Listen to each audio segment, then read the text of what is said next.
కవిత ఒంటరి ప్రయాణానికి సిద్ధమయ్యారా? నాన్నతోనే తేల్చుకుంటానని చెప్పినా కేసీఆర్ పట్టించుకోవడం లేదా? అందుకే కవిత రాజకీయ పార్టీ పెట్టాలని డిసైడ్ అయిపోయారా? జాగృతి కార్యాలయం ఓపెన్ చేసి సంకేతాలు పంపింది కూడా అందుకేనా? కవిత భయపెట్టాలనుకుంటుంది ఎవరిని?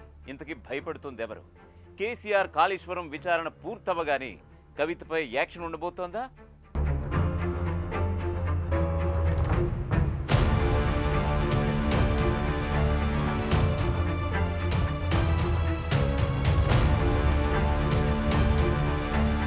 బీఆర్ఎస్లో సంక్షోభం బాగా ముదిరింది.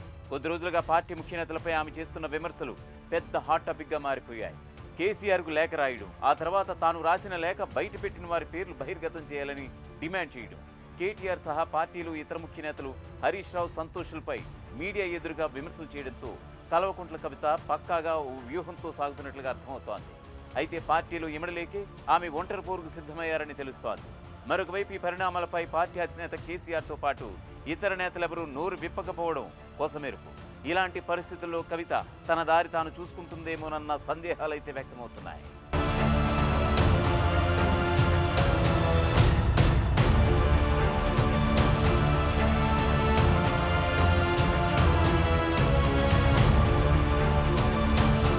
కవిత లేఖ బయటపడిన నాటి నుంచి కేసీఆర్ ఇప్పటి వరకు ఎలాంటి చర్య తీసుకోలేదు.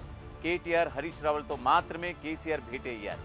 మరొకవైపు అమెరికా పర్యటనలో ఉన్న కేటీఆర్ మరికొన్ని గంటల్లో రాష్ట్రానికి రాబోతున్నారు. కాళేశ్వరం కమిషన్ ఎదుట కేసీఆర్ హాజరు కానున్న నేపథ్యంలో పార్టీలో చెలరేగిన అంతర్గత సంక్షోభంపై కేటీఆర్ పెదవి విప్పడం లేదని తెలుస్తోంది. కేటీఆర్ దూతలుగా ఎంపీ దామోదర్ రావు, ప్రముఖ న్యాయవాది గండ్రమోహన్ రావులు కవితతో రాయబారం నడిపినా సమస్య ఓ కొలిక్కి రాలేదు.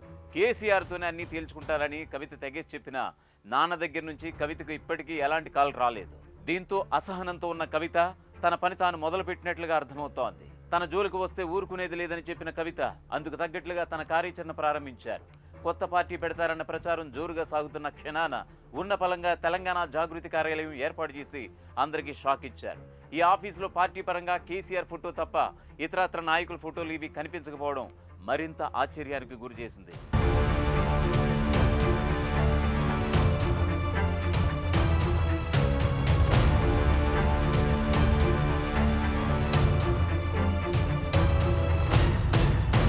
అంతేకాదు జాగృతిని మరింత విస్తరిస్తానని చెప్పిన కవిత అదే రోజు సింగరేణి జాగృతిని సైతం ఏర్పాటు చేశారు. సింగరేణికి సంబంధించి 11 ఏరియాలకు కోఆర్డినేటర్లను నియమించారు. అయితే ఇదంతా రాజకీయ కోణంలోనే ఆఫీసు తెరిచినట్లుగా తెలుస్తోంది. బీఆర్ఎస్ అధినేత కేసీఆర్ను తప్ప ఎవరిని లెక్క చేసేది లేదన్న సంకేతాలు పంపింది కవిత. తెలంగాణ సాధనకు ముందు జాగృతి ద్వారా కవిత రాష్ట్ర సంస్కృతిని ఎలుగెత్తి చాటడం, రాష్ట్ర సాధనే లక్ష్యంగా పనిచేసింది. అయితే బీఆర్ఎస్ పార్టీ అధికారంలోకి వచ్చాక జాగృతి కార్యకలాపాలు కాస్త నెమ్మదించాయి.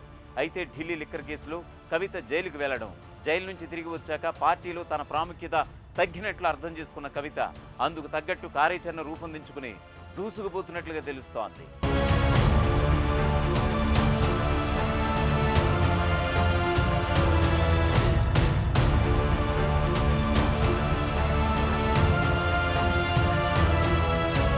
కేసీఆర్ నాయకత్వం తప్ప మరో నాయకత్వాన్ని అంగీకరించేది లేదన్న కవిత మరో అడుగు ముందుకు వేసి బీఆర్ఎస్ కేసీఆర్కు ఒక కన్నైతే సామాజిక తెలంగాణ కోసం పోరాడే జాగృతి సంస్థ మరో కన్ను అని వ్యాఖ్యానించారు. అంటే బీఆర్ఎస్ పార్టీతో సరిసమానంగా జాగృతి సంస్థను పోల్చి చెప్పడం విశేషం. ఈ వ్యాఖ్య ద్వారా తన తండ్రి పార్టీ చీఫ్ కేసీఆర్ పైనే 2 కళ్ళ సెంటిమెంట్ ప్రయోగించారు. అంటే ఈ కన్ను పోగొట్టుకోవడానికి కేసీఆర్ సిద్ధపడారన్న సందేశం అటు గులాబీ నేతలకు ఇటు ప్రజలకు ఇచ్చినట్లయింది. అంతేకాకుండా కాళేశ్వరం కమిషన్ నోటీసులు ఇవ్వడంపై మండిపడ్డ కవిత జూన్ 4న మహాధర్నా నిర్వహించబోతున్నారు. ఇది కూడా కేసీఆర్ని ఇబ్బంది పెట్టే చర్య అని చెప్పుకోవాలి. ఎందుకంటే సాక్షాత్తు కాళేశ్వరం కమిషన్ విచారణకు హాజరవుతానని స్వయానా కేసీఆరే చెప్పినా కూతురుగా కవిత ఆందోళనకు దిగడం ఆయన్ను మరింత ఇబ్బంది పెట్టే చర్యగా భావించాలి. మరి దీనికి కేసీఆర్ స్పందన ఎలా ఉంటుందో చూడాలి.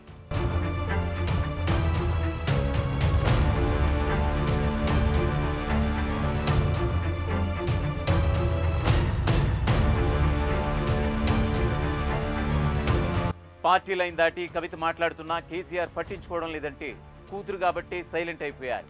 అదే వేరే ఎవరైనా కవిత స్థానంలో ఉంటే ఈ పార్టీకే షోకాజ్ నోటీసు ఇచ్చేసి ఉండేవారు కదా అనే ప్రశ్నలు తలెత్తుతున్నాయి. అయితే పార్టీ అధినేత కేసీఆర్కు రాసిన లేఖ బయటపడడం తప్ప కవిత మీడియా ముందు ఎలాంటి వ్యాఖ్యలు చేయలేదు. మీడియా చిట్చాట్లు మాట్లాడిన వాటికి ఆధారాలు ఉండవు. ఏ ఆధారం లేకుండా ఎలా షోకాజ్ నోటీసులు జారీ చేస్తారన్నది మరికొందరు ప్రశ్న. ఇదిలా ఉంటే అమెరికా నుంచి కేటీఆర్ వచ్చాక కేసీఆర్ కమిషన్ ముందు హాజరవుతారని, అలా కేసీఆర్ కాళేశ్వరం కమిషన్ ఎదుట హాజరు తర్వాతే కవిత విషయంలో పార్టీలో చర్చించి చర్యలు తీసుకుంటారనే టాక్ గులాబీ దండులో వినిపిస్తోంది. అయితే జూన్ 4న జరిగే మహాధర్నాలో కవిత ఏం మాట్లాడతారు, పార్టీ అంతర్గత అంశాలు ఈ వేదికపైనైనా ఎత్తుతారా అన్న ఉత్కంఠ నెలకొంది ఇప్పుడు.